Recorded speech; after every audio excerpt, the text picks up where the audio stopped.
All right, let's start with this induced current magnetic flux stuff. In a situation like this, we've got this describes various different scenarios involving a loop of wire near a wire with current flowing through it. So, and we want to just figure out, first of all, is there any induced current? And if so, which direction is it going to be flowing in the loop of wire specifically? And the X here is just to give you a reference point for what, if anything, is changing on the wire.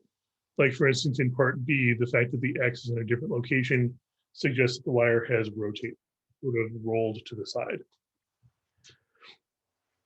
So we want to know, is there any induced current? And to figure out if there's induced current at all, what should we be checking? What causes induced current? Where can I find, oh, this is a practice final. I'm not sure where it's from. Several people have sent it to me. Yeah, practice final 1. I think that's probably on Canvas. Let me see if I can put that in the chat.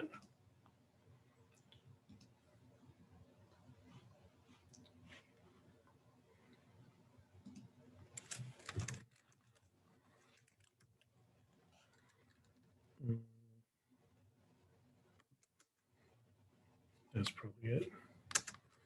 Yeah, this one, I think.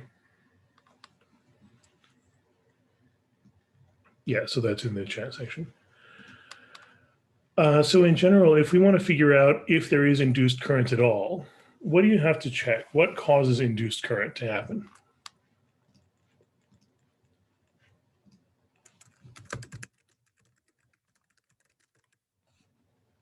Change in magnetic field, change in angle, and change in area. Yeah, any of those would work. Or if we just lump all those together, that is just a change in the flux.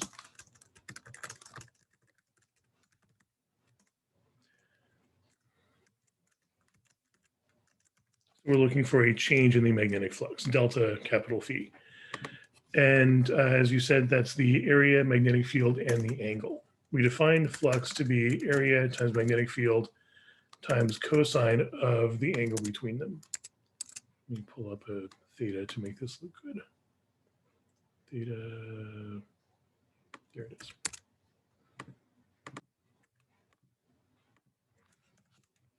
So AB cosine theta is the flux. If any of those three things are changing, and the whole thing changes as a result, then that means that the flux is changing and that causes a voltage. And specifically the induced voltage is delta V equals negative d flux over dt. The derivative signifying rate of change. So if the flux is changing as time passes, you get a voltage in the loop. And that's essentially an extra boost in voltage, almost as if there's a tiny invisible battery. And the faster the flux is changing as time passes, the more voltage you get. The negative sign just influences the direction. The idea that the flow of current is going to be in a direction opposite to the direction of change in flux. So let's try that out here. In this situation, in part A, we've got a long straight wire with current flowing through it already. And what does that cause? If you've got just current flowing through this long straight wire, what does that create?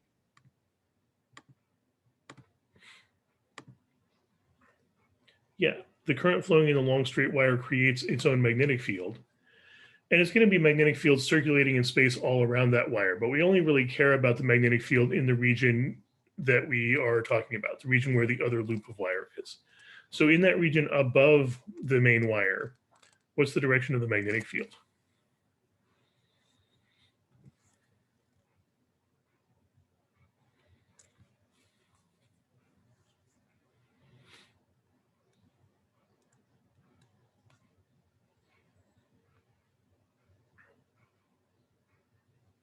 Yeah, it should be outwards. And you can check using either variation of the first right-hand rule. You can point your thumb in the direction current is flowing, and the curl of your fingers suggests outwards above and inwards below. We only care about above, so that's outwards. So we've got an outwards magnetic field in the region of space above the wire. You could also use the other variant where you put your hand at the location of interest above the wire, point your fingers straight towards the wire and curl your fingers in the direction current is flowing. Then your thumb is pointing outwards. So again, that's going to be an outwards magnetic field. So we've got an outwards magnetic field. That is, the magnetic field exists. This loop has some area. For the angle, how would we determine angle? That theta is angle between what vectors?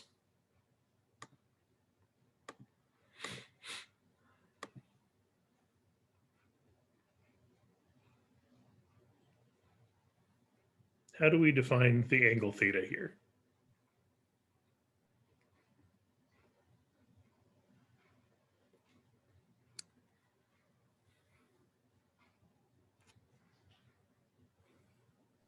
Is it between B and V?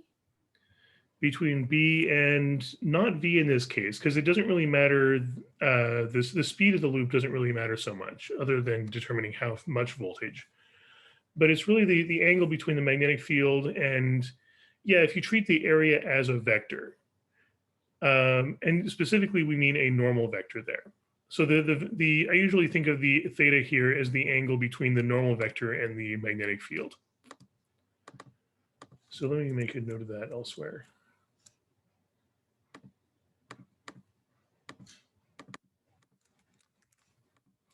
We can define theta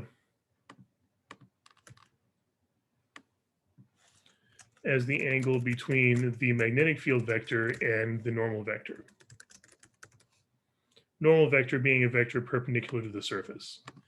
And that's sometimes thought of as the area as a vector. To associate a vector direction with the area enclosed inside the loop, we're looking at that area. Let me just mark the area we're talking about, the area enclosed inside the loop. So there's the area enclosed inside the loop. Can you associate that area with a direction?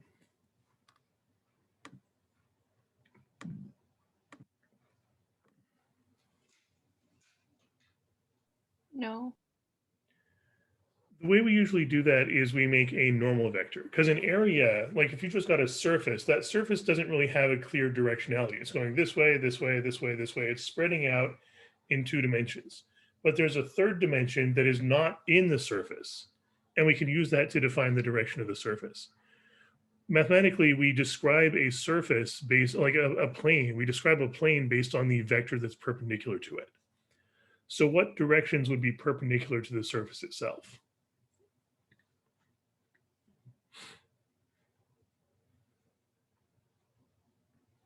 If you've got this surface, yeah, outwards or inwards will be perpendicular to the surface itself. And if you just imagine, like, let's say you hold your hand on the surface, the plane of the surface, and imagine holding a pencil or something perpendicular to that. That's the normal vector we're talking about. You've got a surface, you've got a vector perpendicular to that surface. So our options for a normal vector are inwards or outwards. And I think we want to choose the one, either one will work mathematically, but it makes more sense conceptually if you choose the one that most closely agrees with the existing magnetic field. So I would choose an outwards normal vector here.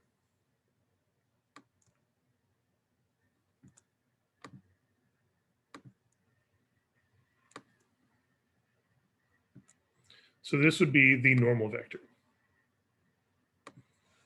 I'm going to call that N for normal. Sometimes there's a couple of ways to deal with this. Sometimes this is written as A, the area vector, whose magnitude is the area of the surface. Or sometimes it's written as N, a normal vector whose magnitude is just 1. But the magnitude doesn't really matter because all we care about here is direction. Specifically, theta is the angle between the magnetic field vector and that normal vector. And in this case, what is the angle between the magnetic field vector and the normal vector?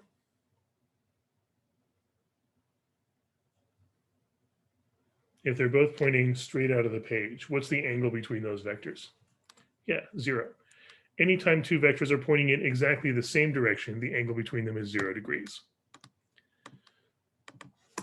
So in this case, theta is 0 degrees. And what's cosine of 0 degrees?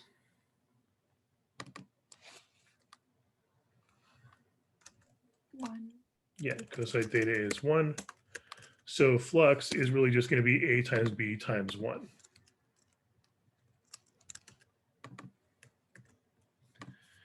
So that's the flux here. The flux is just area times magnetic field.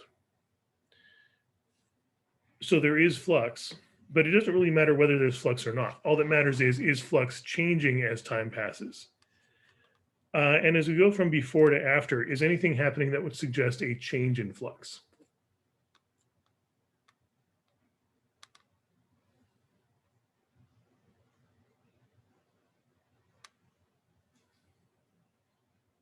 If we just take this loop of wire and move it upwards, has anything in the flux formula changed?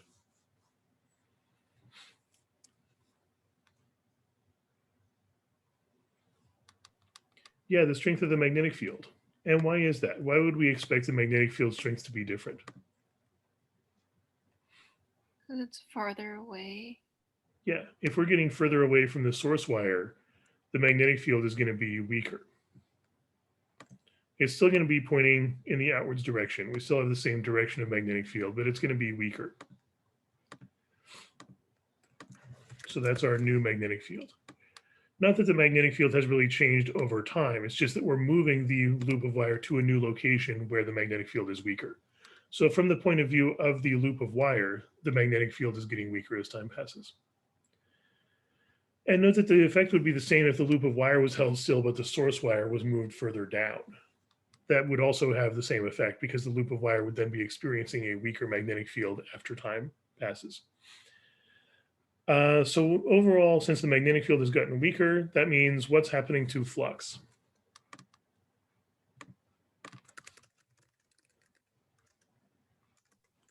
Sorry, can you explain why the new B is on the left side now? Oh, it's not really on the left side or the right side. It's everywhere. I'm only drawing it in at one location, but it's really that you have magnetic field everywhere, and it's getting weaker as you get further away. Oh, thank you. So it should really be something like this. I just didn't draw out all of them. But in full, Can you go over why the angle's negative? Sorry, what was that? I'm so sorry, we talked over each other, but I wanted to ask why the degree was 0 again. Why? Which one was 0? Like the theta equals 0. That's because the magnetic field and the normal vector are pointing in the same direction. That if you, I mean, it's kind of difficult to see with them pointing in and out of the page, but let's say you had them, let's say we tilted this on its side. So let's say the loop of wire, let's say we look at a side view. So the loop of wire is going to look something like this. Here's your side view of the loop of wire. And the interior, the surface it's enclosing is this inner surface here.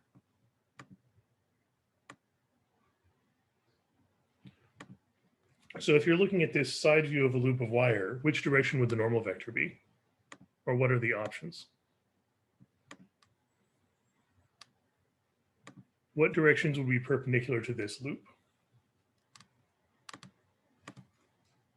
Yeah, it could be up or down. So you could have an upward vector or a downwards normal vector. And either one of them would work, but you'd want to choose the one that most closely agreed with the existing magnetic field. If the magnetic field is straight up, you would choose the upwards normal vector. So here we would have the normal vector, and then we'd also have the magnetic field vector.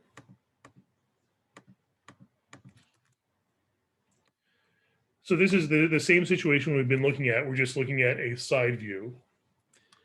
If the normal vector and the magnetic field are both straight up, what's the angle between those vectors?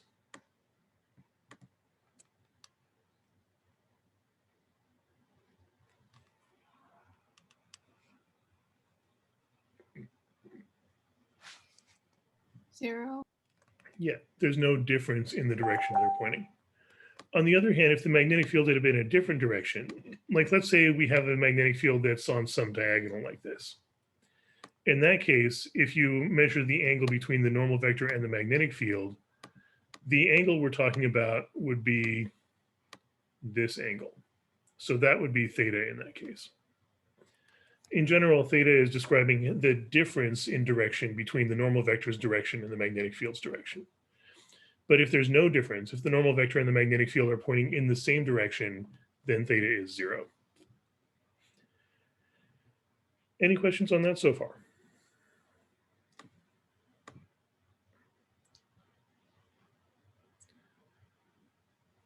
By the way, what angle would lead to no flux at all? Is there any angle whose cosine would be 0? 90. Yeah, if the angle is 90 degrees. If the normal vector and the magnetic field are at right angles to each other. So if we have a situation like this, where the normal vector and the magnetic field are perpendicular, that means the magnetic field vectors are skimming along the surface of the loop, but they're not actually going through. So that would represent a situation where flux is 0.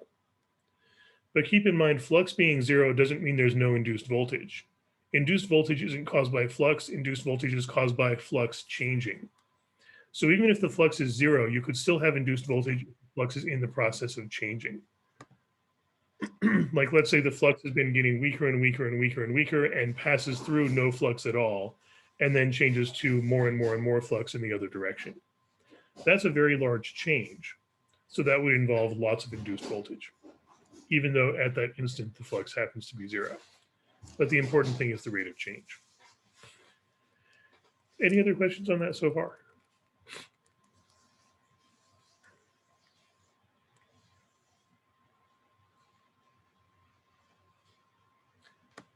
All right, I'm going to put this diagram off to the side in case we need it later, because sometimes having a side view is useful. But it looks like in this case, all it's changing as we move the loop further and further away is that the magnetic field gets weaker and weaker. If the magnetic field's getting weaker, would you say flux is increasing, decreasing, or staying the same?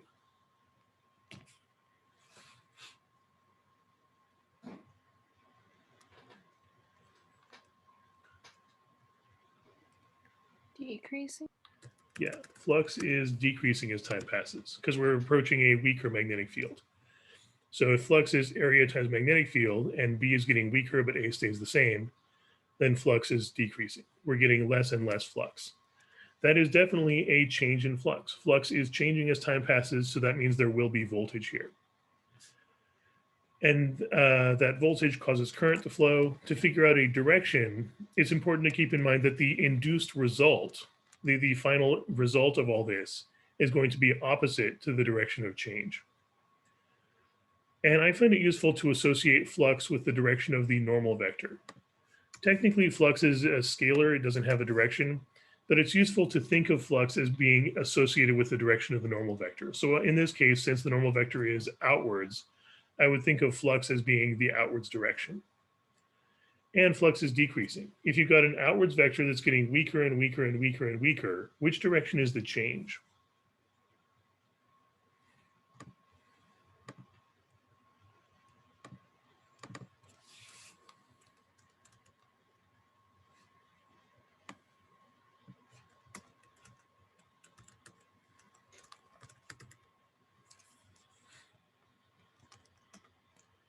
If you got an outwards vector that gets weaker, which direction would you say that is the change in that vector?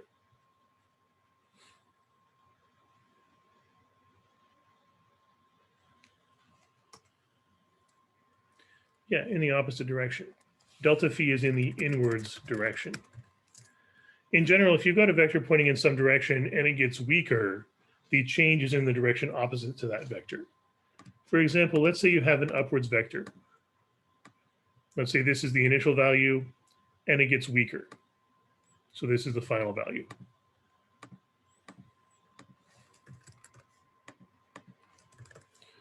In that case, the change would be in the downwards direction.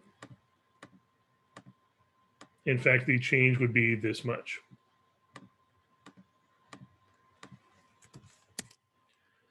Because change is final minus initial, or to put it another way, change is what you have to add to the initial value to turn it into the final value.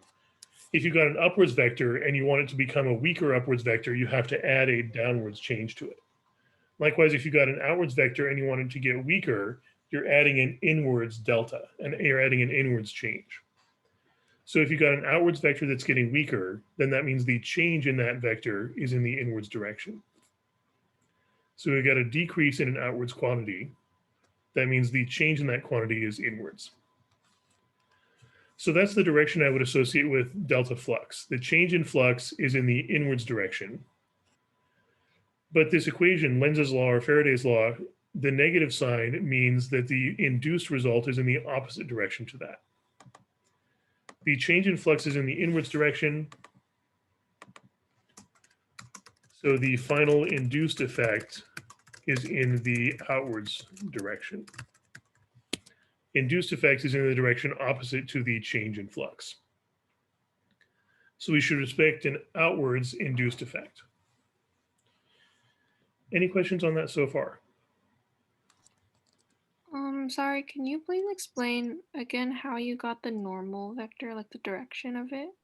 Yeah, normal vector just means a vector perpendicular to the surface. So if you've got some surface, like let's say you had a horizontal surface, normal vector to a horizontal surface would be straight up or straight down, because that's perpendicular to the surface. Or let's say you had a wall like this, like a forward, backward, up, down wall. The normal vector would be side to side, because that's perpendicular to that wall. Or in this case, we have a vector, or we have a surface in the plane of the screen. The only directions perpendicular to the screen would be straight out or straight in. So that would be the only options for a normal vector here, outwards or inwards. Then how do you know it's going outwards? And You could actually use either one, outwards or inwards. The mathematics works out the same either way. But it's generally a lot easier to understand what's going on if you choose the normal vector in the direction or close to the direction of the magnetic field. Like for instance, if we had chosen inwards as the direction of the normal vector, we've got an outwards magnetic field and an inwards normal vector. What would be the angle between those vectors?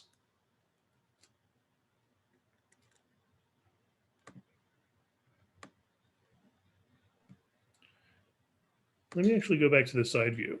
If you've got it, let's say we turn this on its side. Let's say the magnetic field was straight up.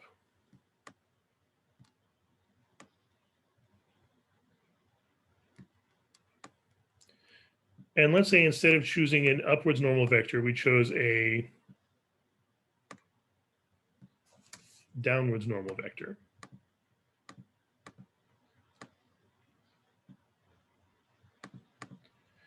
In that case, what would be the angle between the normal vector and the magnetic field?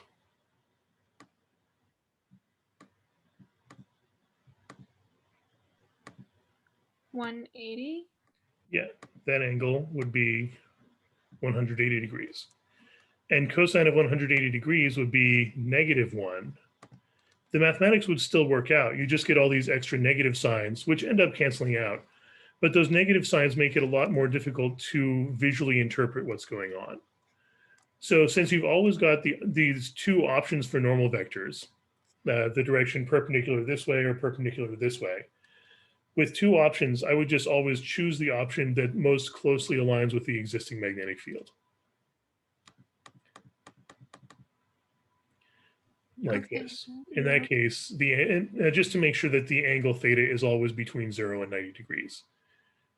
If you get a theta value that's more than 90 degrees, the mathematics still works, but it would have been easier to understand what's going on if you choose the opposite normal vector. So I would just always choose the normal vector that most closely aligns with the existing magnetic field if possible. Making sure that theta is between 0 and 90 degrees, so cosine theta will be between 0 and 1. Any other questions on that so far?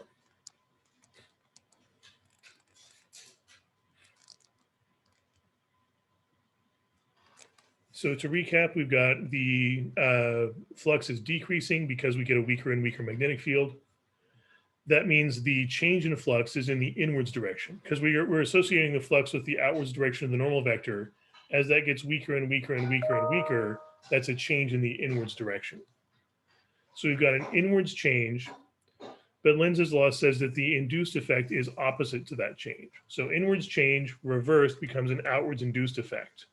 Point your thumb in the outwards direction, and the curl of your fingers tells you the direction of the induced current. So try that out. Point your thumb in the outwards direction, because that's the opposite of the change in flux. And which direction are your fingers curling? Counterclockwise. Yeah, counterclockwise. So that would be the direction of the induced current. You're going to have current flowing counterclockwise around this loop.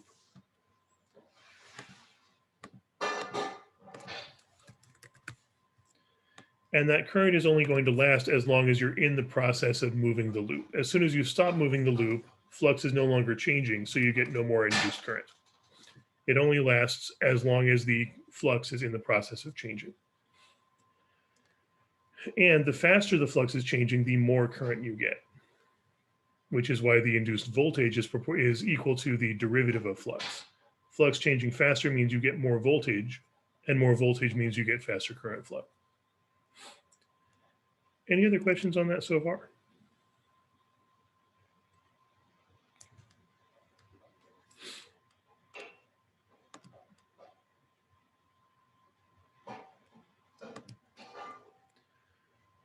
Then let's try out this next one as well and see if we can come up with something similar. We have the same current that caused it, or same source current.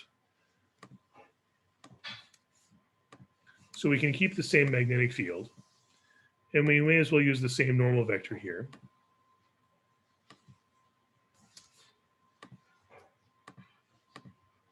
So we've got the same magnetic field.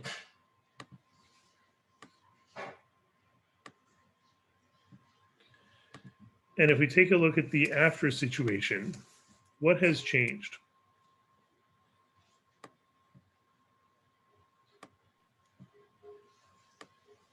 Angle? Let's check, because we have rotated it, right? Actually, we've done two things. We've rotated it and we've moved it. Have we moved it to a location with a different magnetic field?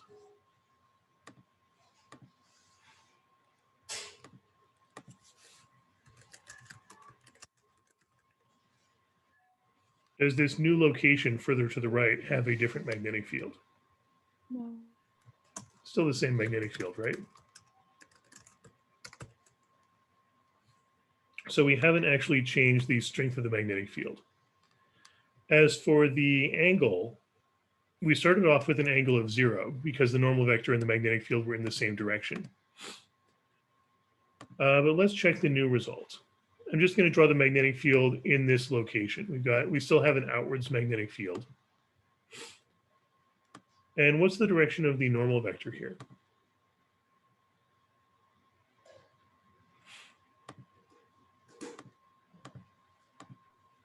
Go outwards?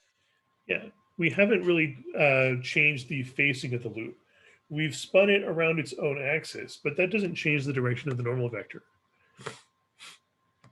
We still have the same outwards normal vector. So now what's the angle between these two vectors, the normal vector and the magnetic field vector? Yeah, theta is still 0 degrees. So has the flux changed?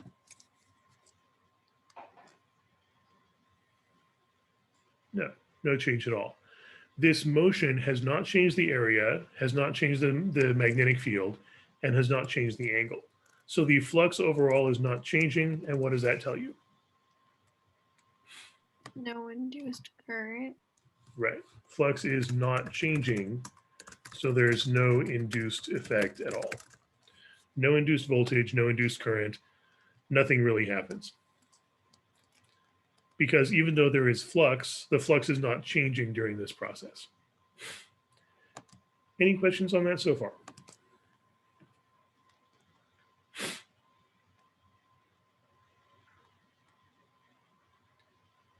Then let's try the next example. It looks like in this case, we're keeping the loop where it is, but we are rotating the source wire. So let's see what that looks like.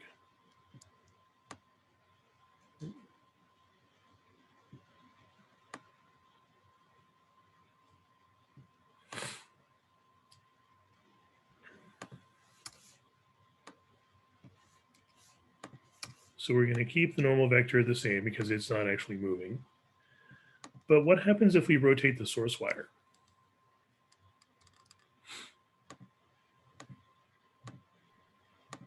B changes? Yeah, we're changing the magnetic field.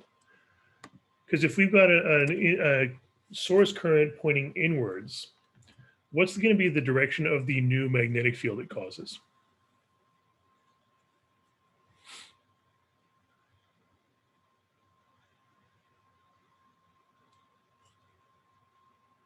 Yeah, this is going to be a decrease, right? Because the new magnetic field, if you're looking at the source current, in general, ignoring the loop of wire for now, if you've got current flowing into the page, what's the direction of the magnetic field above it?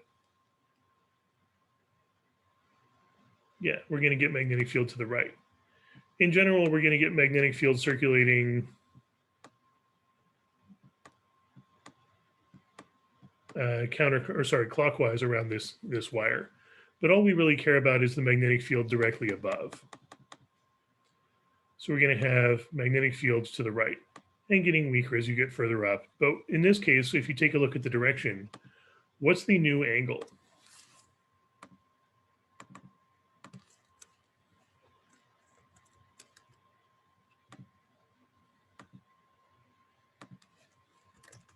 Is it 90? Yeah, because we've got a normal vector pointing outwards and magnetic field to the right. Outwards and to the right are perpendicular to each other. Theta is going to be 90 degrees. So this looks like the sort of situation, if we go back to this side view, the magnetic field is perpendicular to the normal vector. That means no flux at all because the magnetic field isn't going through the surface, it's just skimming along the surface. No passage through the loop, no piercing. So that means that there's no flux at all.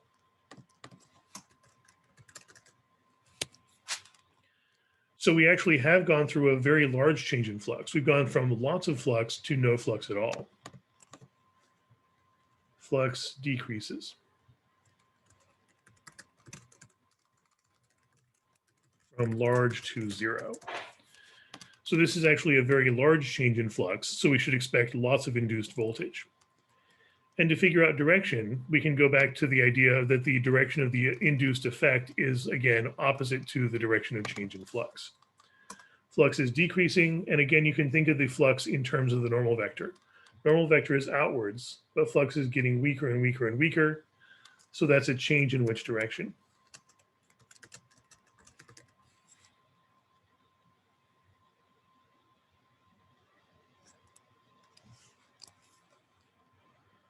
If you've got an outwards quantity that's getting weaker, then which direction is the delta?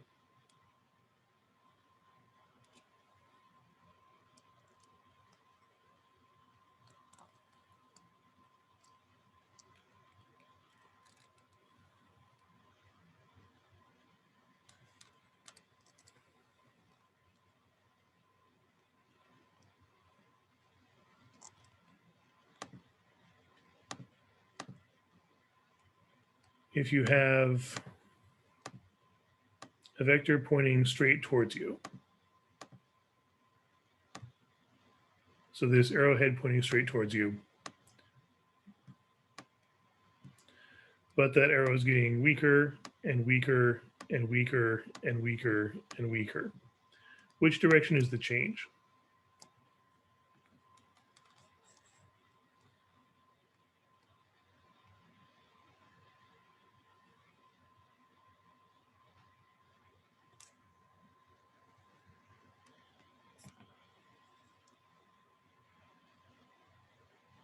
Not in terms of clockwise or counterclockwise, just in terms of a single straight line direction. Outwards, but getting weaker, which direction is it changing?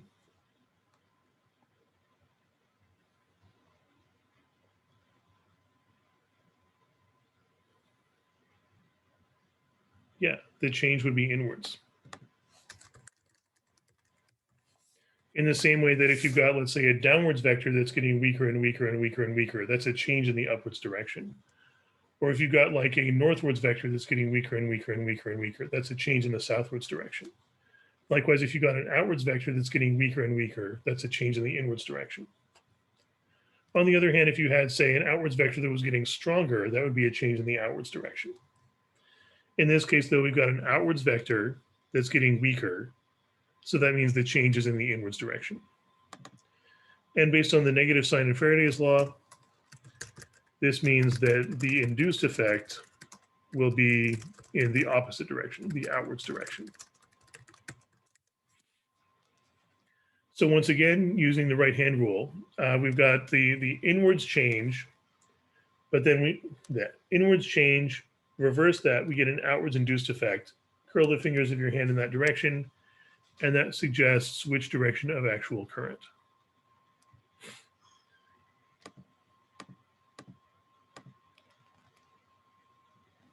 If you point your thumb outwards and curl your fingers, what do you get?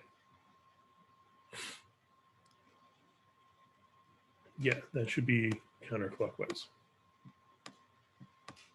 So we're going to get current flowing in the counterclockwise direction here.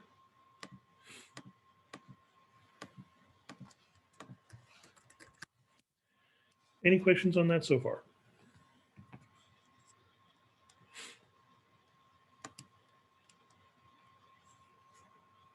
And again, that current only lasts while the flux is in the process of changing. And the faster the flux is changing, the more current you get at that time.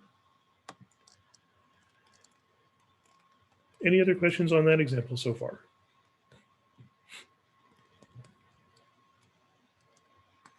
Wait, so why isn't the loop going into the page? Yeah, so why isn't the little circle at the top going into the page if the current's going into the page? Sorry, which loop? Or why is what going into the page? The one on the right, where it says after. Mm-hmm. Why is like the red inside out of the page, not in the page, like the current? Oh, the red arrow here is still just the normal vector. We're not changing the normal vector. We're using the same normal vector. Oh. The normal vector is essentially just how we're setting up our coordinate system. We choose a normal vector as effectively a direction to call positive. So it might help, in fact, it might help to think of the normal vector as just the direction we're calling positive. You've got an outwards is called positive. So if the flux is decreasing, that's a negative change. So that would be in the inwards direction. Whereas if the flux were increasing, that would be a positive change. So that would be a change in the direction of the normal vector. Oh. So that might actually be a more useful way to think about it if you're finding the vector stuff confusing. Think of the normal vector as the direction we're calling positive. So flux increasing means a change in the direction of the normal vector. Flux decreasing means a change opposite to the direction of the normal vector because it's a negative change. Either way, though, the induced effect is going to be opposite to the direction of that change. Any other questions on that one so far?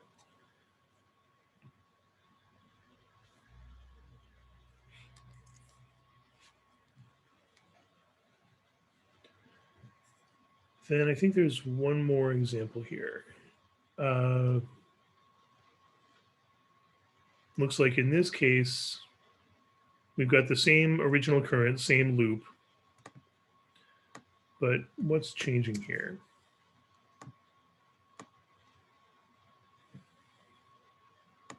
Would the magnetic field in the after increase because there's double the current? Yeah, if we're increasing the current, that's just going to make the magnetic field stronger. And we note that we haven't moved the wire. We're just making the magnetic field. We haven't moved anything really. We're just making the current stronger, and that's going to mean that the magnetic field is going to be stronger. So this magnetic field gets stronger. This magnetic field gets stronger. This magnetic field gets stronger. We're going to have stronger magnetic field everywhere, and in particular, a stronger magnetic field in the location of the loop. So as time passes, if the magnetic field is getting stronger, does that change the flux?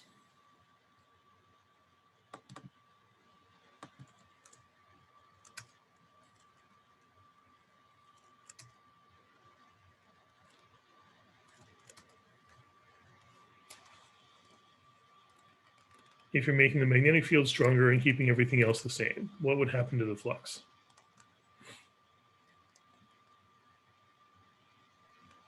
There would be an increase in flux. Yeah, because we're increasing the magnetic field. Magnetic field increasing, but everything else stays the same means flux is increasing. So flux is definitely increasing here. And what direction would you call that? If the flux is increasing, then we would say that changes in which direction? Outwards. Yeah, that's in the outwards direction. Because the flux, again, we're associating the flux with the direction of the normal vector. So an increase in flux means a change in the direction of the normal vector itself, the outwards direction. And then again, the negative sign in Faraday's law means you reverse that change direction to figure out the direction of the induced effect. So outwards change reversed is an inwards induced effect. So that means we will get induced current because the flux is changing. That means there is a derivative of flux that's non-zero. That means we'll get a voltage. And to figure out the direction of current, we use the right-hand rule again. Outwards change in flux, reversed becomes an inwards induced effect, and then curl the fingers of your right hand, and that tells you the direction of the current. So in this case, that'll be the one time so far in this problem, we get clockwise current.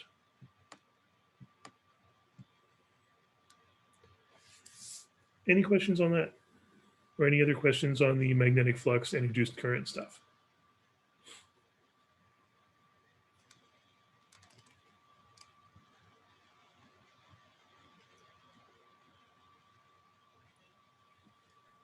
So is it increasing in the outward direction? Because I remember in the very first example, underneath you drew like these two black arrows, which were like initial and final. Is it because like a small upward arrow becomes a larger upward arrow? Therefore, you need an upward change in order to increase that? Yeah, exactly. If we do the same thing for this one, we started with a small value, and then it becomes a larger value in the same direction. So if we think of initial as small and final as large, but in the same direction, the change would be in which direction? Upward. Yeah, you'd have to have an upwards change to make that happen. Can you go through the inward part again? Is it because induced current is in the induced effect is trying to counteract what's happening? So because it's changing upwards, we want like the induced current would want to go inwards, and if it's inwards, it would be clockwise. Yes, exactly. But the induced effect or the change is in the outwards direction. So the induced effect has to be opposite to that. So that'll be the inwards direction. And inwards direction, it's ultimately a right-hand rule thing. Inwards direction means clockwise current. And the reason we call that the inwards here is really the direction of that final magnetic field caused by this current. Because this current flowing clockwise, current flowing in a loop creates its own magnetic field. This current flowing clockwise creates its own magnetic field in the inwards direction. So we could say this, and this is again a right-hand rule thing. You curl the fingers of your right hand in that direction, and you get your thumb pointing in the direction of the magnetic field it creates. So this loop of wire creates its own magnetic field in the inwards direction. So this would be the induced magnetic field, the final magnetic field caused by the induced current itself.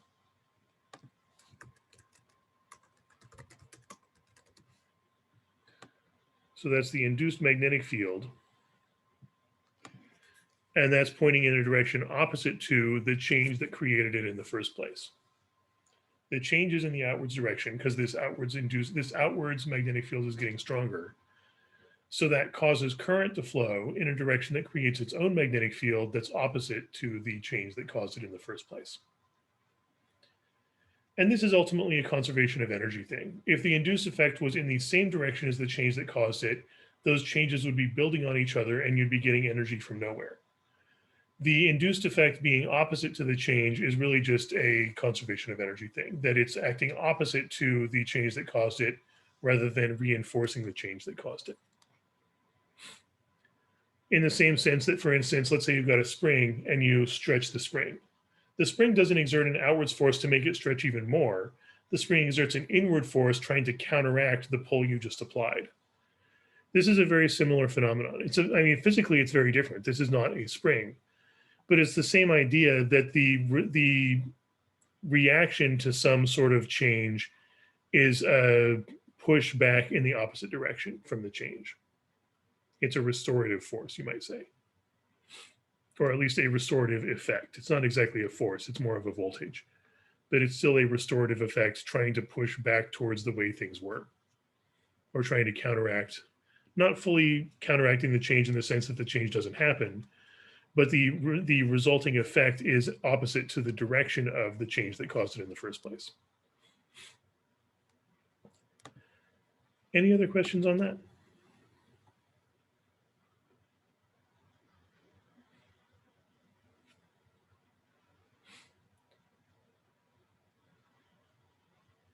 All right, and someone was asking about the quantum energy levels earlier also. Let's take a look at some examples of that. Let me pull up an example we could use here.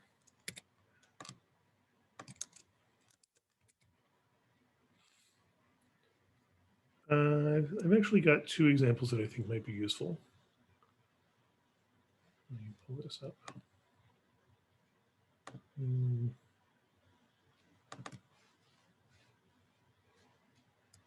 Yeah, let's try this one.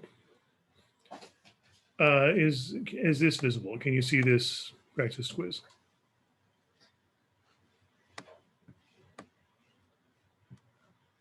Does it show up all right on your screens? Yes. Okay. And this is from some old practice quiz. I forget which one, from a few years ago. Let me actually put this one in the chat if I can find it.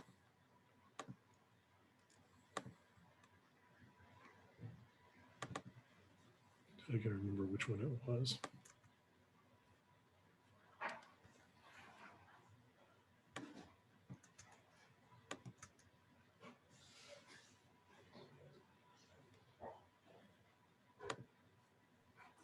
Do you have an answer key to that? I don't. But we can probably make one as we go along. If I can find it. Which one is this? Okay, there it is.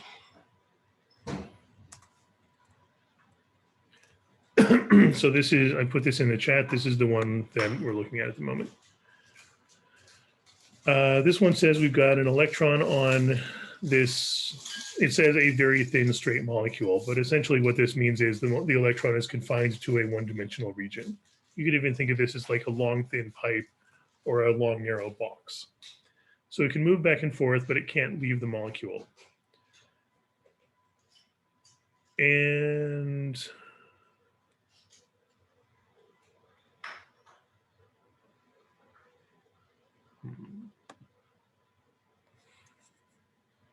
so if we're just drawing this out as a quantum wave, and it's saying that we want to just draw out the waveform, we can essentially treat this as a standing wave. So how would you draw out the standing wave in a case like this, if we're treating the electron as a wave? What would have to be true about the endpoints, for example?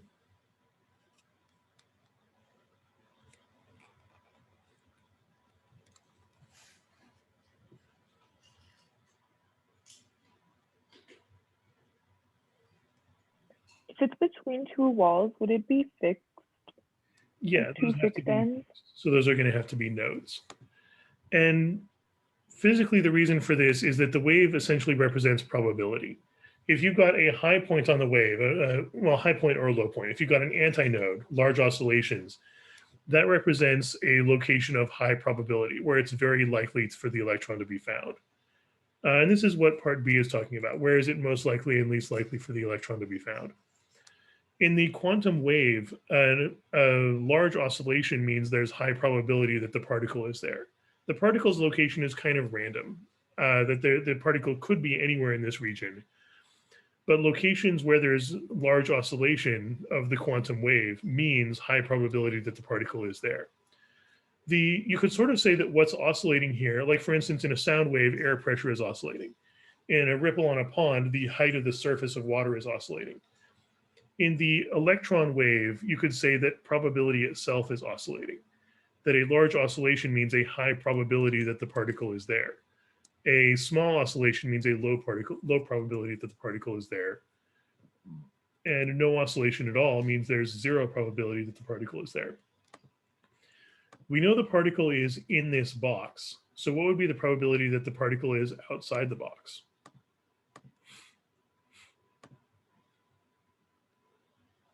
Yeah, there is zero probability that the particle is outside the box. So everywhere outside the box is going to be just a flat line. We don't even bother drawing it out. But the idea is that the probability of the particle being elsewhere is zero. And the wave has to be continuous. So at the endpoint, the probability is also zero. It just becomes non-zero when we actually talk about inside the box. And so you could have, just not specifically for this problem, but in general, you could have something like any sort of standing wave pattern.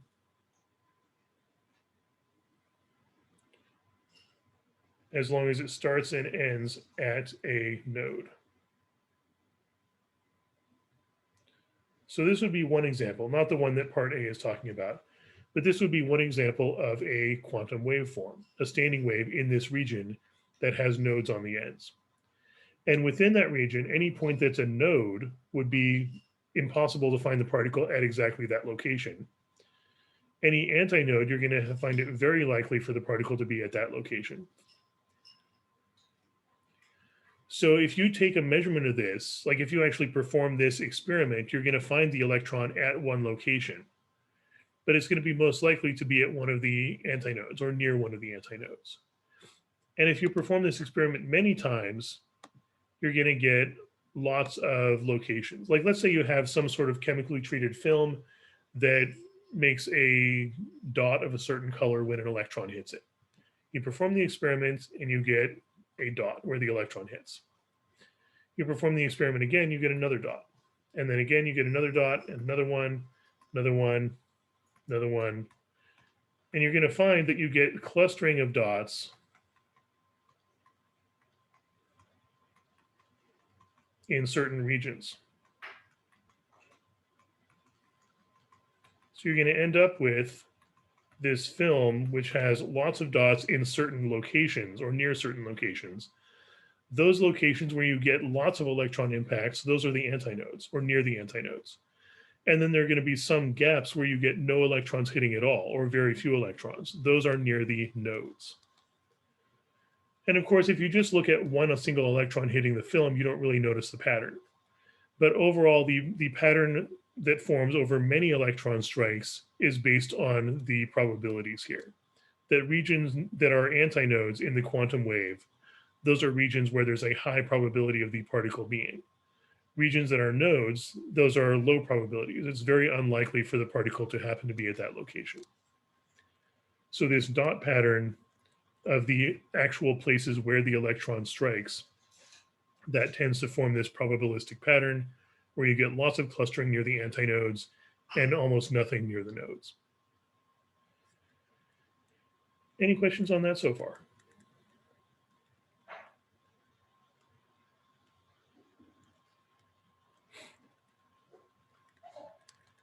In this particular situation, though, we want to draw a very specific standing wave. We want to draw the one with the lowest kinetic energy. And do you know how kinetic energy relates to the standing wave we get?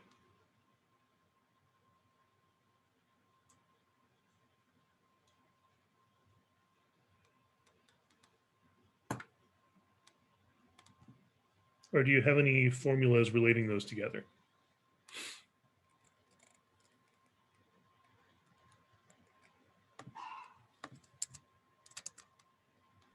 Would it be like the frequency equation for like standing waves? I don't remember what it was. It was like Vn over L, I think it was. It is definitely related to that, but we're not really looking for frequency. We're looking for energy, specifically kinetic energy. And we can actually tie this into momentum. Do you remember how wavelength is related to momentum for a quantum particle?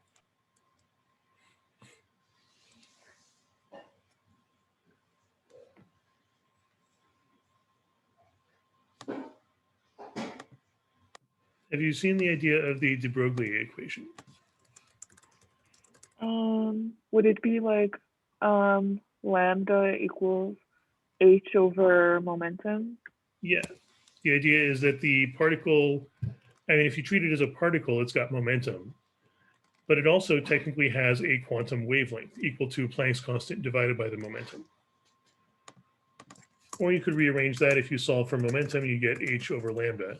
So a wave with a wavelength also technically has a quantum momentum equal to Planck's constant divided by its wavelength. Or you could lump that together as Planck's constant equals momentum times wavelength. These are all just three different ways of writing the same equation. But the important thing is that any system that has a momentum also has a wavelength, and vice versa. Any system that has a wavelength also has a momentum. In most everyday cases, either the momentum is large enough that the wavelength is so small it doesn't even matter. So we treat that as a particle, like, for instance, throwing a rock. Or it has a wavelength that's so large that the momentum is so tiny it doesn't even matter. And those would be things that we classically treat as waves, like a sound wave or ripples in a pond or something.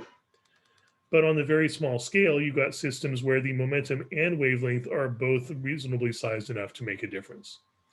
And this tends to happen in very small particles like electrons, for instance. The momentum of the electron is small enough that its wavelength cannot be ignored.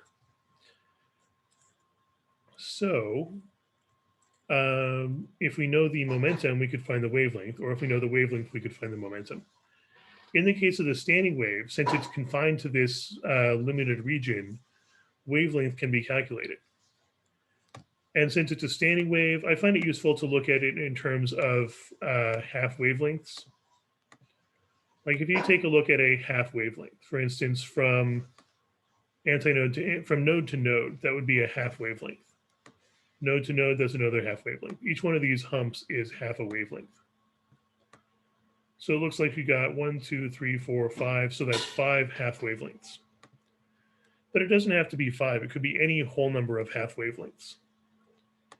So in general, for a standing wave like this, we have a whole number of half wavelengths. And that's the length. That is the length of this molecule, the 10 to the negative 6 meters, must equal a whole number, let's say n, times half a wavelength, lambda over 2. So this is just a mathematical way of saying the total length of the region has to be a whole number of half wavelengths. Because if it wasn't a whole number of half wavelengths, you wouldn't be able to start and end on a node, the same type of point. If you then solve that for lambda, what would you get?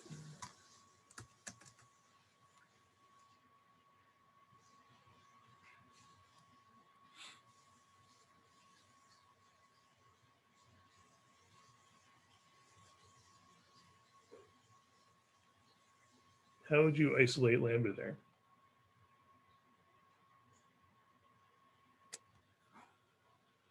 Two L over n. Yeah, 2L over n. And this is the same wavelength of the nth harmonic that we get for standing waves in any situation, as long as it starts and ends on a node, or starts and ends on an antinode. As long as the endpoints are the same type of point, the wavelength has to be 2L over n. And if we know the wavelength, then we can also use the de Broglie equation to find the effective momentum. Momentum is Planck's constant divided by the wavelength. So we take h divided by 2L over n. And we get momentum must equal h times the reciprocal, h times n over 2L. So we now have an effective momentum of the electron. And in this case, we want to find the kinetic energy also. How would you be able to convert momentum into kinetic energy?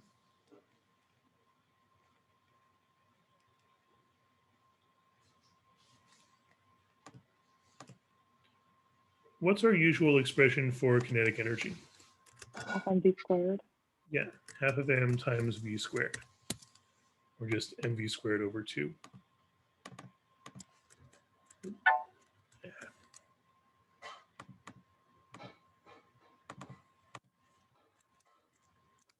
mv squared over 2.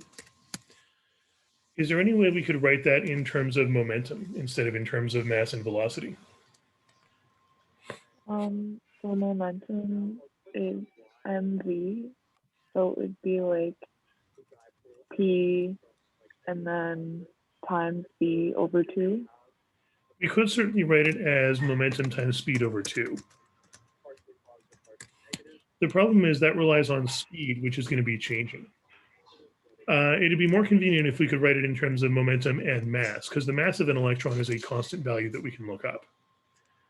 So instead of writing it as P times V, how else could you get V squared from MV?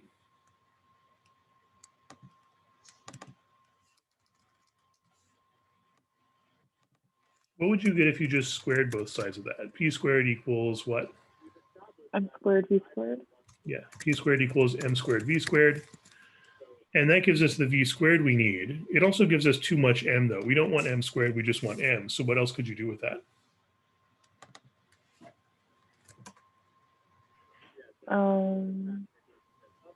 Substitute? I'm not sure. Well, how would you get rid of an M? If you got M squared, but you only want M, how do you get rid of one of those M's?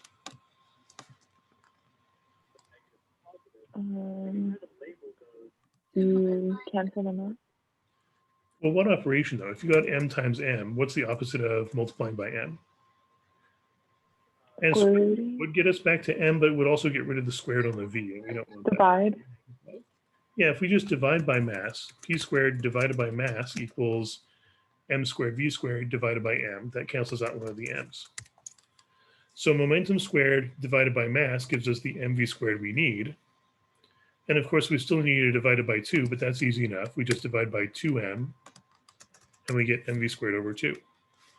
So another way you can write kinetic energy that's very useful in quantum mechanics is momentum squared divided by 2m.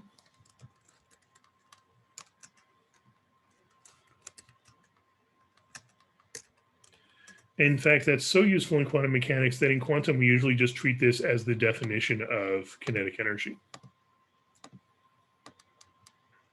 It's completely equivalent to mv squared over 2, but it's more useful because it directly depends on momentum, which shows up in the de Broglie equation. It's inversely related to the wavelength. So if kinetic energy is momentum squared divided by 2 times the mass of the particle, and we have a formula for momentum, we can combine those. We can go to the kinetic energy formula and replace momentum with hn over 2L. And that should give us a formula for kinetic energy. If we just replace momentum with hn over 2L and square it,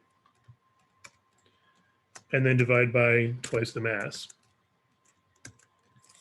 So that's kinetic energy equals momentum squared divided by twice the mass.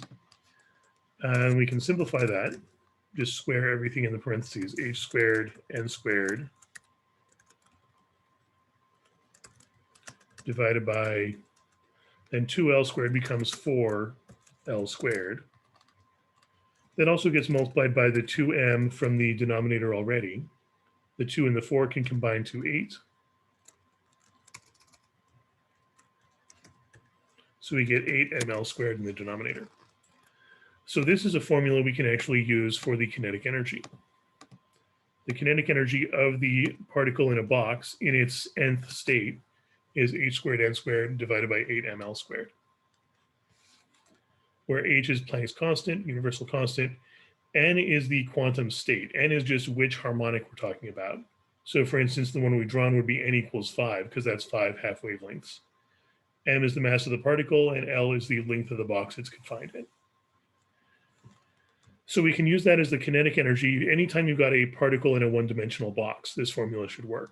And that's where this formula ultimately comes from. It's the kinetic energy formula in terms of momentum, using momentum from the de Broglie equation based on the wavelength for a standing wave in a box. Any questions on that so far?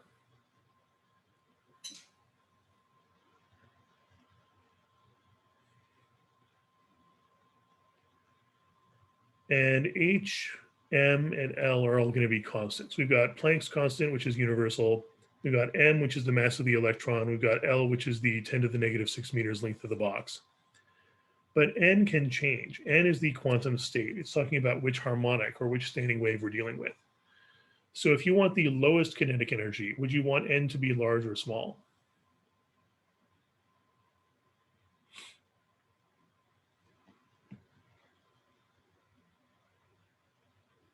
What value of n would lead to the kinetic energy result being the smallest possible?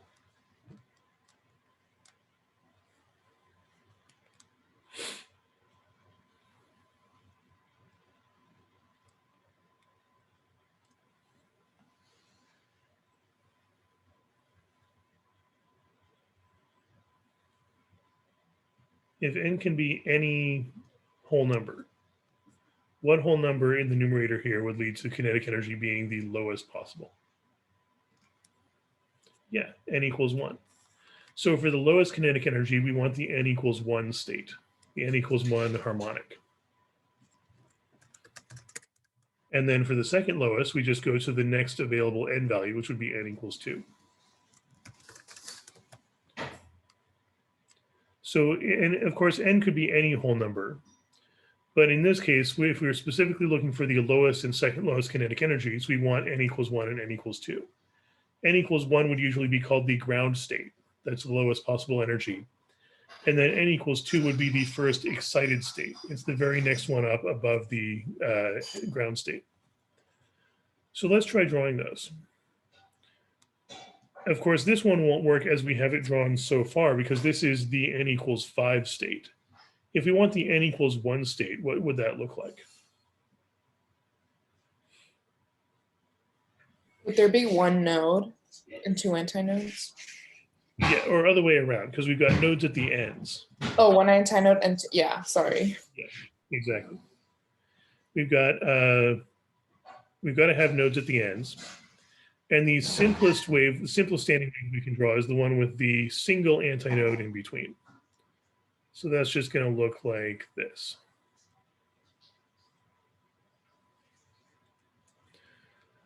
So that's going to be our standing wave. That's our n equals 1 standing wave. That's the lowest possible kinetic energy. And you can even calculate the kinetic energy based on the formula we just found. Just replace n with 1. So we get h squared times 1 divided by 8ml squared. And you can even calculate that. Planck's constant is something you can look up on the data table. Mass of the electron is given, and the length is 10 to the negative 6 meters. So plug all those in, and that will tell you the kinetic energy that this electron has under these circumstances. Any questions on that one so far?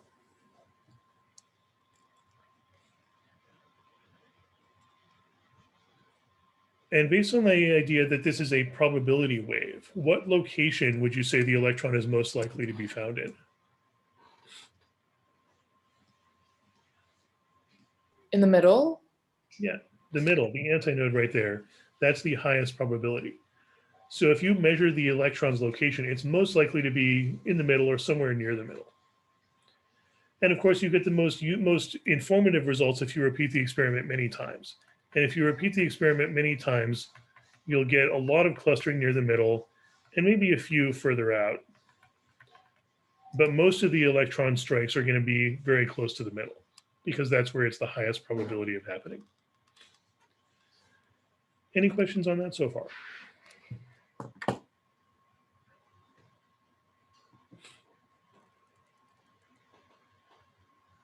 And what about for the second lowest kinetic energy? If we want to draw the standing wave for n equals 2, we're still going to have 0 probability outside the box.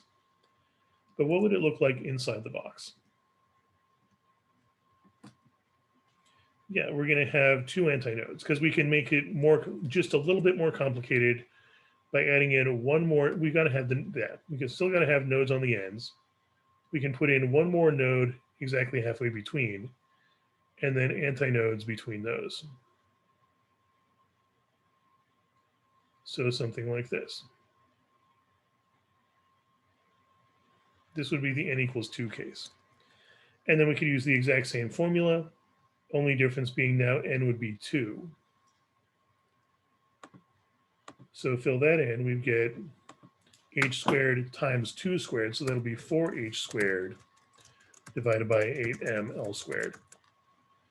And again, you can plug in the numbers for h, m, and l and get an actual kinetic energy in joules. And once again, we can expect the electron clustering to be near the antinodes. So I would expect lots of electron strikes near the nodes, or sorry, near the antinodes, and comparatively few electron strikes anywhere else, especially none at all near the nodes. So what that would look like if you remove the graph, you're going to get essentially this bimodal distribution, where you're going to have two spots with, or two regions, two small regions with lots of clustering and very few anywhere else. And so even without all of the graphs here, if you just perform the experiment over and over and over again, if you get lots of clustering in one spot and very little anywhere else, you can tell that's going to be in the ground state. If you get this bimodal distribution of two clusters and very few anywhere else, that's presumably in the first excited state, the n equals 2 case. Or in the example we looked at the beginning, if you get these 5 clusters, presumably that's the n equals 5 state. But having the graphs can be very useful for interpreting what's going on as well. Any other questions on that one?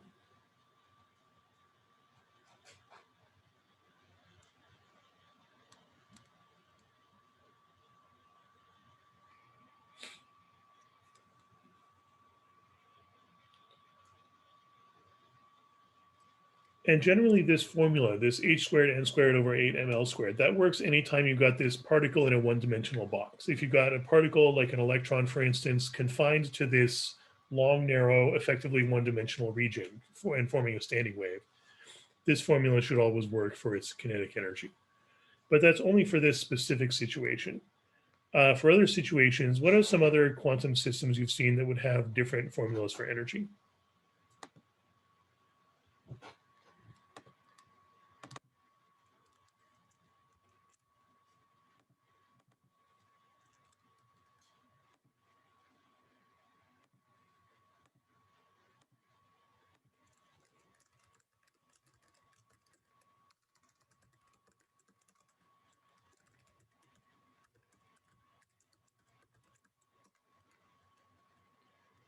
Yeah, the three-dimensional standing wave. Like if you've got an atom, for instance, specifically a hydrogen-like atom. And by hydrogen-like, we basically mean a small atom that has only one electron. So for instance, a hydrogen atom has only one electron. A helium ion that's missing an electron has one electron left. Or let's say an oxygen ion that's missing 7 electrons has one electron left. So that acts enough like hydrogen for the math to be reasonably accurate. And what formula have you seen for the energy of that hydrogen-like atom? Is it the one that's like -13 z squared over, I don't remember what it was, but it was something like that. Yeah, specifically -13.6 electron volts, because that's the units of energy we're talking about. Electron volts is just a unit of energy used on a very small scale. It basically just means and well, going back to the electrical stuff we've seen since then, 1 electron volt is the amount of energy it would take to push 1 electron through a potential difference of 1 volt, the amount of work it would take to do that. So 1 electron volt is just an amount of energy. It's equal to some absurdly small number of joules. So -13.6 electron volts times z squared, where z is the atomic number. So for instance, for hydrogen, z would be 1, for helium, z would be 2, for carbon, z would be 6, and so on. So just the atomic number from the periodic table, divided by n squared, where n is the quantum harmonic number, which state it's in. So n can be any positive whole number. And it's a good idea to note what the values of n can be. So for instance, for both of these, n could be 1, 2, 3, and so on.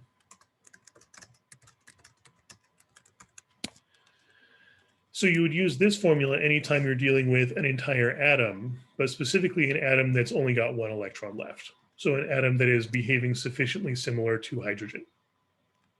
It's perfectly accurate for hydrogen. It's a pretty good approximation for other atoms that are behaving similarly to hydrogen.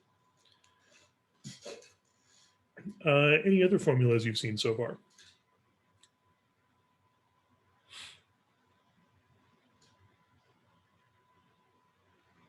Yeah, the quantum harmonic oscillator, which is basically just describing any quantum system that's oscillating similarly to a spring.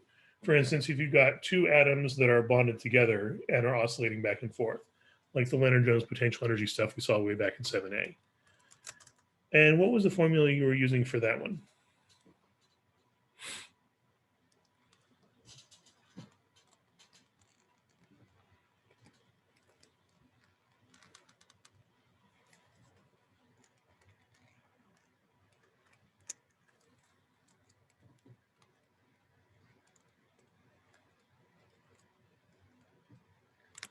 Yeah, 2 times some specific energy called E sub 0 times n plus 1/2.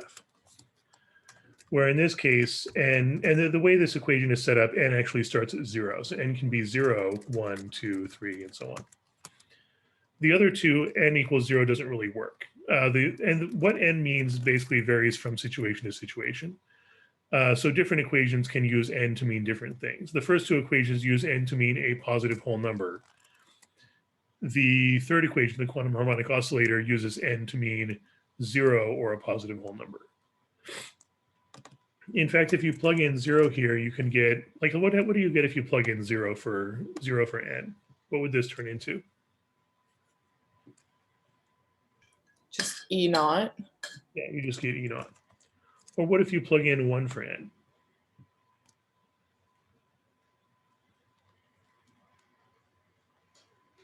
Three E naught. Mm-hmm. Or if you plug in 2 for n? 5 E naught. Yeah, we're just skipping the even values. We just get odd values of the ground state energy. So the E naught represents the lowest energy this system can have. And then you just get odd number multiples of that much energy. You're skipping the even number multiples.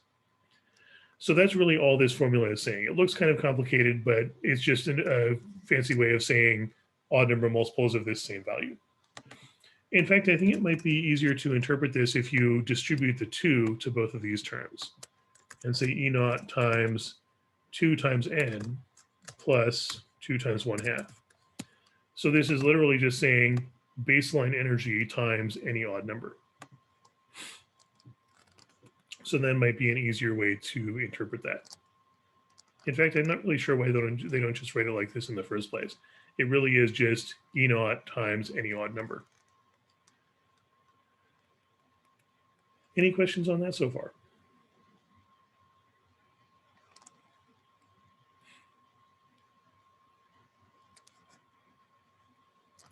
So I think those are probably the main ones you're going to be expected to be familiar with. There's one other one on rotational energy that I've seen in a few examples, but in general, I would expect them to give you the formula if they were dealing with anything other than these. In fact, I would probably expect them to provide these formulas as well. It's just that the important thing is to know which one to use. Because each one is used in a different situation. If you're talking about a small particle confined to a one-dimensional region, that would be the particle in a 1D box model. If you're talking about an atom with 1 electron, that's the hydrogen-like atom. If you're talking about 2 particles oscillating back and forth, that's the quantum harmonic oscillator. So which one you use for the energy of the system depends on which system it is. But there's also another equation for energy. What would you do to make these systems gain or lose energy? How would you add energy to a quantum system or remove energy from a quantum system?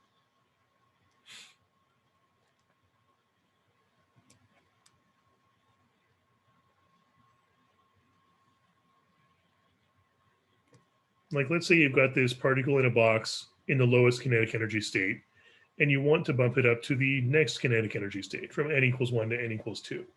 How do you transfer energy to this system? How would you give it more energy?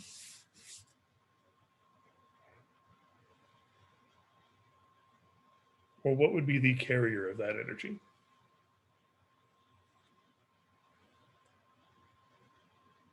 Yeah, a photon.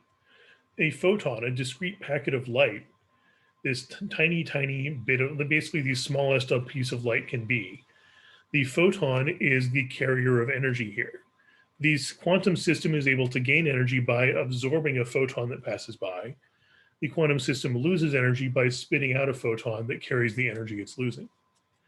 So in general, if this system is gaining or losing energy, it does so by absorbing or emitting a photon. Photons are the carriers of energy. So the change in energy of the system, the quantum system we're talking about, any of these three or any other ones, is equal to the energy of the photon that it absorbs or emits. And that could be plus or minus, depending on whether it's absorbing or emitting. Because energy of a photon is just an absolute value. Energy of a photon is always positive. If the system is gaining energy, then delta energy is the energy of the photon. If the system is losing energy, then delta energy is negative energy of the photon. So the plus or minus here depends on whether it's being absorbed or emitted. But in general, the system gains energy by absorbing a photon. The system loses energy by emitting a photon. And photons are very predictable in the sense that the energy of one photon is, have you seen a formula for that one?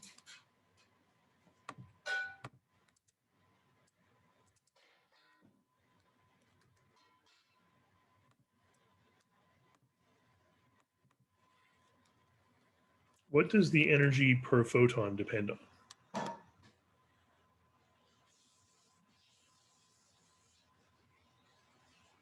Is it just E equals HF? Yeah, Planck's constant times the frequency. So the frequency of the light, essentially what color the light is or what type of light it is, determines how much energy each photon has. And this doesn't really tell you the energy of the entire beam of light. It's really describing how the energy is split up. So for instance, high frequency light, like in the visible spectrum, high frequency would be towards the blue-purple end of the spectrum. That means each photon has lots of energy. So the energy of the beam of light is split up into large packets. Whereas lower frequency, like towards the red-orange end of the spectrum, red light, for instance, is low frequency. So that's going to be a small amount of energy per photon. That doesn't mean red light is weaker. It just means that the energy in the red light beam is split up into smaller packets. So the energy per photon is about how the energy is split up within the light beam, how much energy the individual packets have. Also, since light is a wave, frequency could also be written in terms of what else?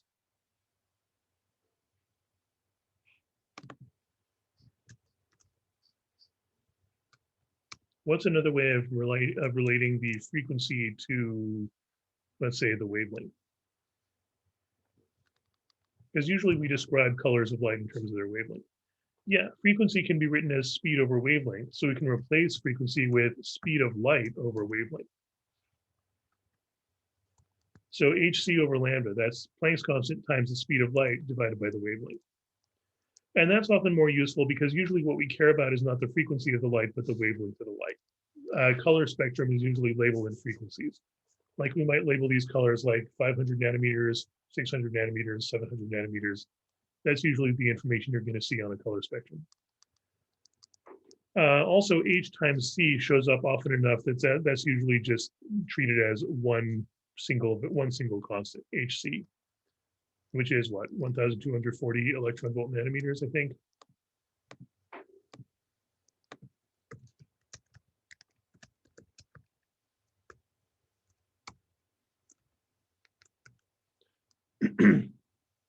And note that that's still energy times distance. So when you divide by wavelength, the distances are going to cancel out, you're left with energy. And it's usually written in this format because the wavelength of light is usually described in nanometers anyway. And the energy we want is usually in electron volts. If it's not, if we want energy in joules, you'll have to do a conversion between electron volts and joules. But wavelength of light is almost always described in nanometers, so the nanometers and nanometers will cancel out anyway. But the important thing is really just for the units to be matching up. Any questions on how all those formulas relate to each other so far?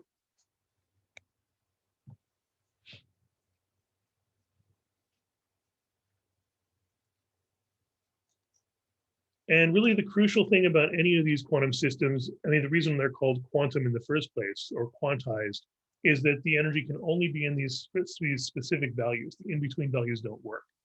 So if you're in a certain energy state and you get a photon that's exactly enough energy to bump you up to another permitted energy state, then you can absorb that photon and go up to the next energy state.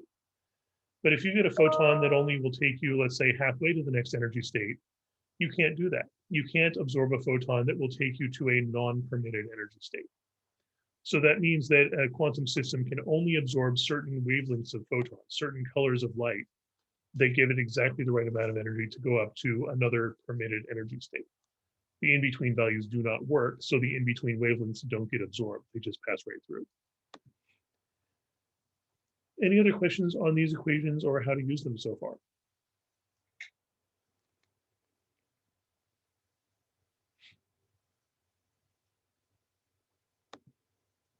Then let's try out another example.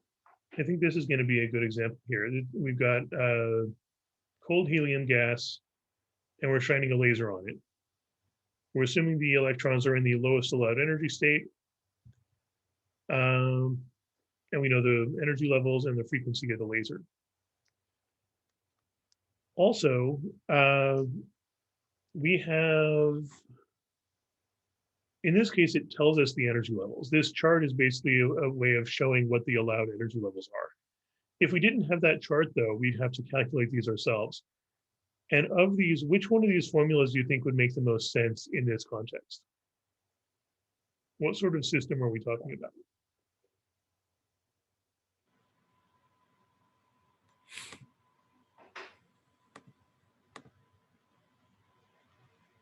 Can you repeat your question? I'm sorry, I didn't hear you. If we wanted to calculate, like in this case, it shows us what the energy levels are.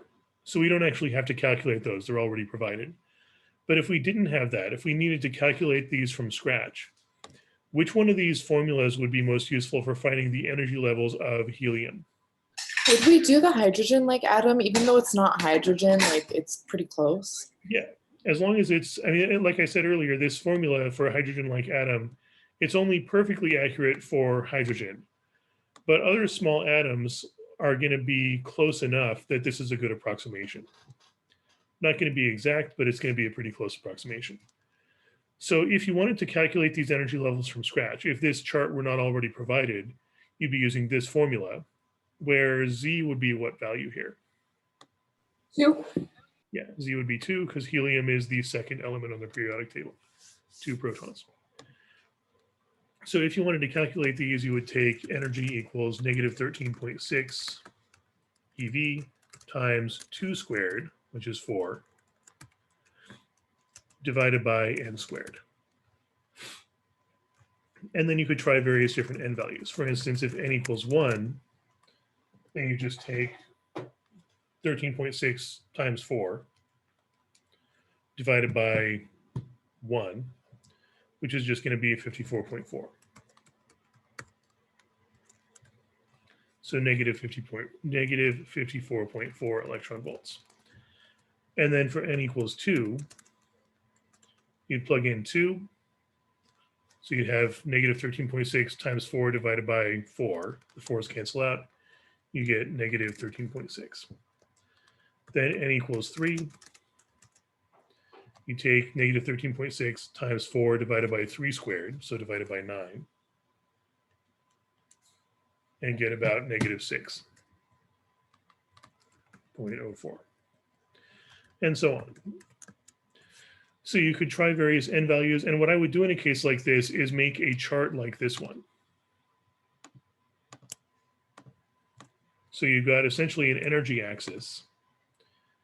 And in this case, as n gets larger and larger, what are these energy values getting closer and closer to? 0? Yeah, as n gets larger, these values get closer and closer to 0, but never quite reach it. So 0 is basically where the scale maxes out.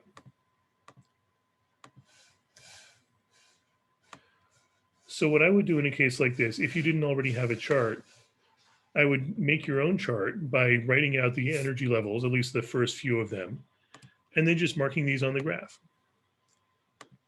You've got at the very bottom, you've got n equals 1, which is negative 54.4 electron volts. So that's the lowest possible energy.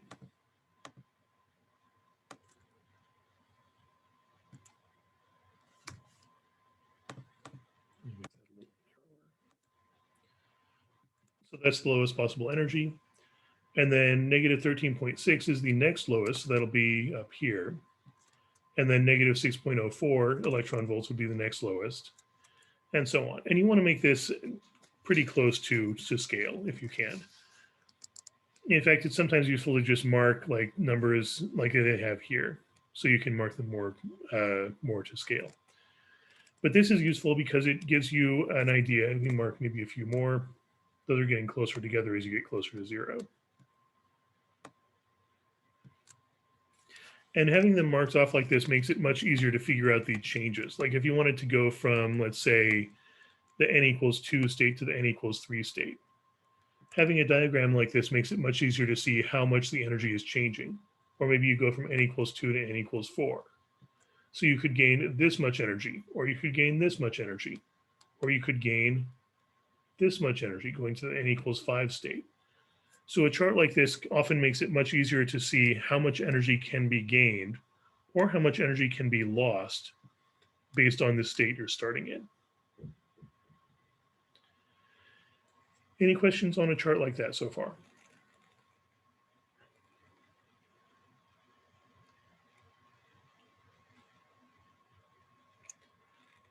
In this case, though, it looks like it already provides the chart. So we don't actually have to run the calculations on that. They're provided already. However, what do you notice about the values on this chart versus the values on the chart we just created?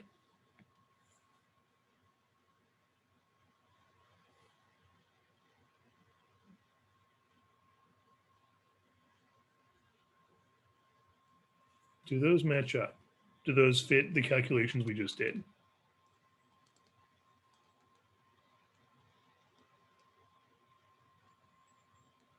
No, they don't.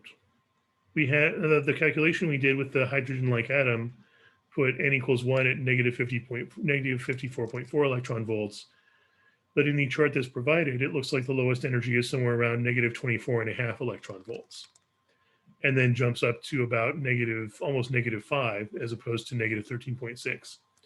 So that means our hydrogen-like atom formula doesn't actually provide the correct energy levels, because helium is not truly hydrogen-like. By hydrogen-like, we essentially mean there's only one electron, but helium has how many electrons? 2. Yeah, 2 electrons. The hydrogen-like atom formula is essentially assuming that that electron is only interacting with the protons in the nucleus. But in helium, the electrons are not only interacting with the protons in the nucleus, they're also interacting with each other. So that drastically changes the energy levels. For instance, there's not really even as consistent a pattern. It's not jumping up with a large gap and then a smaller gap and then a smaller gap and smaller. We've got a very large gap, then a small gap, then smaller and smaller and smaller, but then another kind of large gap and then some smaller ones and then a larger gap. So there's a rather more complicated pattern of energy gaps here because of the interaction between the electrons. So in this case, I would trust the chart that's provided instead of one of the formulas we've already got. But if you did need to construct a chart like this is how you would do it. You'd write out the first few energy levels and then graph those on essentially a one-dimensional graph, just an energy axis, and that's it. Any questions on those charts so far?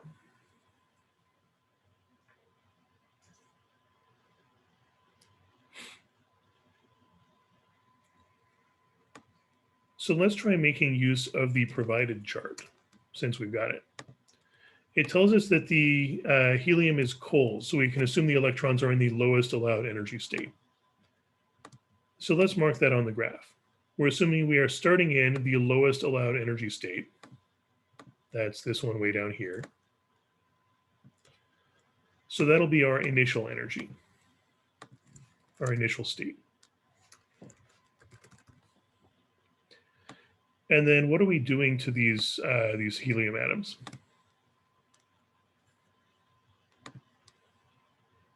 We're exciting them. Yeah, we're exciting them by doing what to them? How do we give it more energy? With light. Right, we're shining light on it. And in this case, we know the frequency of the laser. So that laser provides energy to the helium, and that's going to bump it up to a higher energy level. And let's take a look at the possibilities. Maybe we give the helium this much energy, bringing it up to the n=2 state. Or maybe we give the atom this much energy, bringing it up to the n=3 state. Or maybe this much energy, bringing it up to n=4, and so on. So any amount of energy that brings it from the lowest state, the ground state, up to any of these permitted excited states is going to work. If we have light that doesn't provide the right amount of energy, though, or one of the right amounts of energy, then the light won't get absorbed. So how can we check how much energy the light actually has?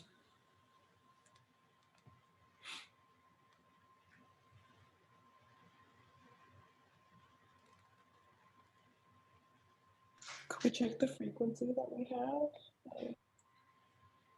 Yeah, we have the frequency, right? We know that this particular light equals HF. Right.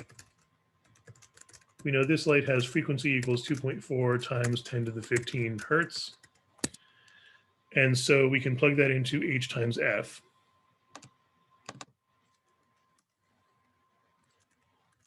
And find the energy of one photon.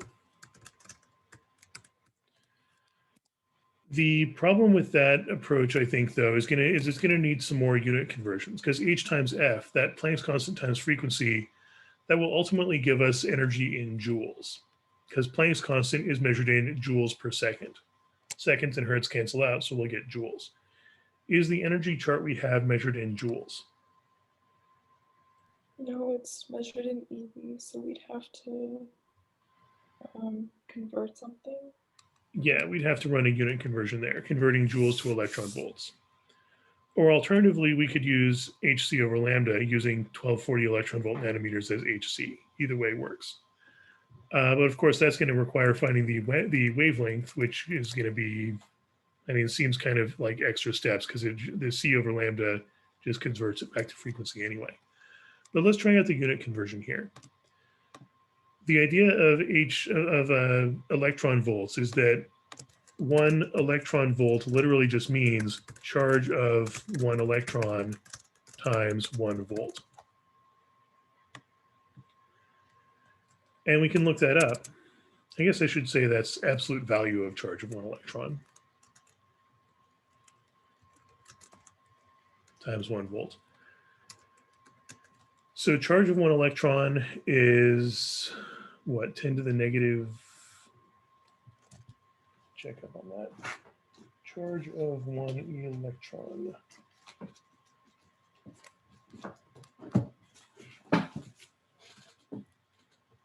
Charge.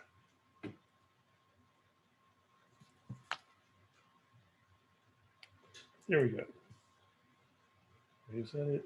It's the mass. Yeah, charge 1.6 times 10 to the negative 19.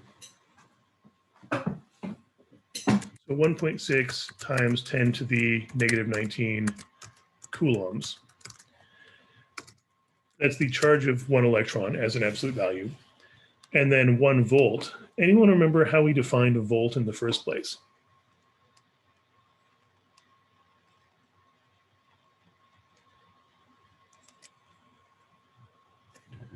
Volt is ultimately just joules per coulomb. Because voltage is energy per unit of charge. The unit of energy is joules, the unit of charge is coulombs. So volts is just joules per coulomb. Multiply those and what's going to happen?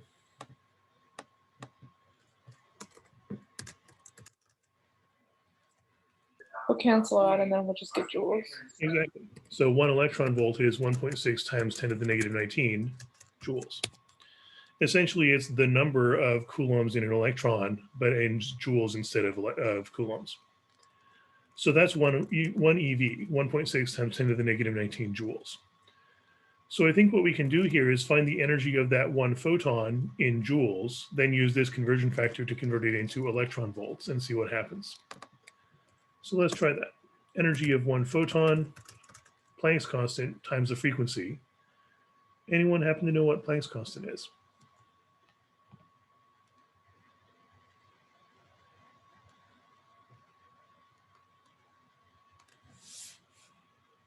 Probably find that in the same chart. Every physics textbook should have a giant chart of important constants in the back. 6.63 times 10 to the negative 34.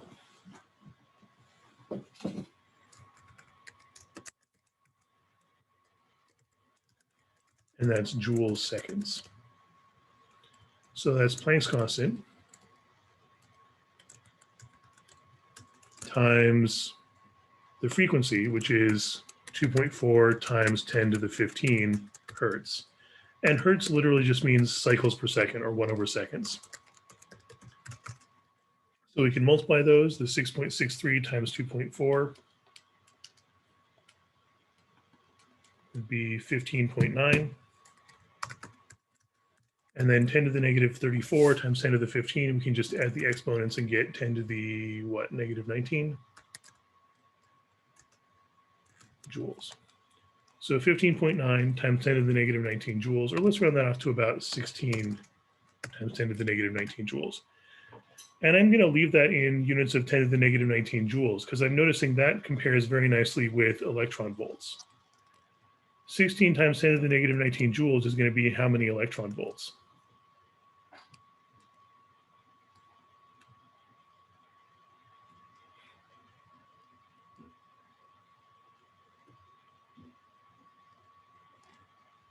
If the 10 to the negative 19 joules is the same in each, 16 is how many times as big as 1.6? 10. Yeah, so that's exactly 10 electron volts. We're pretty close to 10. You could also do this as a conversion factor. You could multiply this by 1 electron volt over 1.6 times 10 to the negative 19 joules to get the joules to cancel out and introduce electron volts. But in this case, it's just going to end up as 10 anyway, because 16 over 1.6 is 10. So it looks like this electron or this photon has 10 electron volts of energy. One photon of this laser light has exactly 10 electron volts of energy, which means this 10 electron volt photon is approaching this atom. Can that get absorbed? Can a photon with 10 electron volts of energy be absorbed by this helium atom?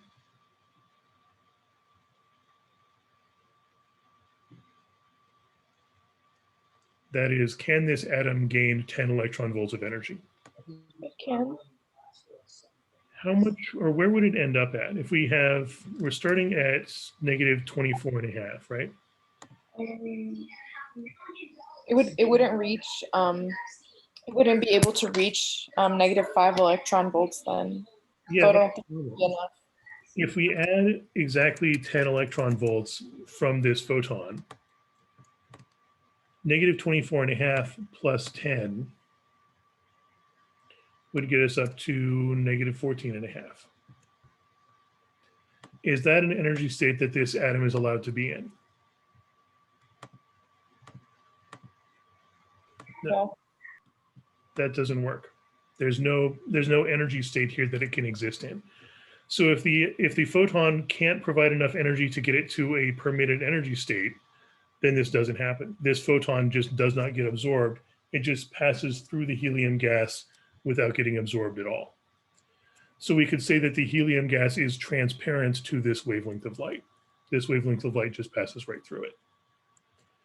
On the other hand, if we had had, let's say, twice the frequency, if this had been, let's say, 4.8 times 10 to the 15, the energy would be 20 electron volts. And I think 20 electron volts is pretty close to an allowed energy state. So somewhere around 4.8 times 10 to the 15 hertz would be a wavelength that would get absorbed. But this one, definitely not. 10 electron volts is not anywhere near enough to get it to the next energy state. Any other questions on that?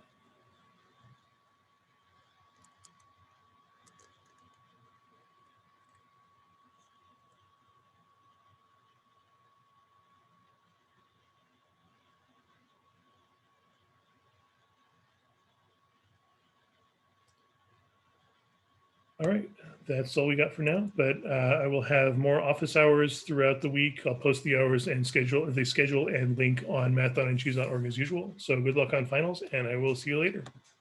Thank you so much.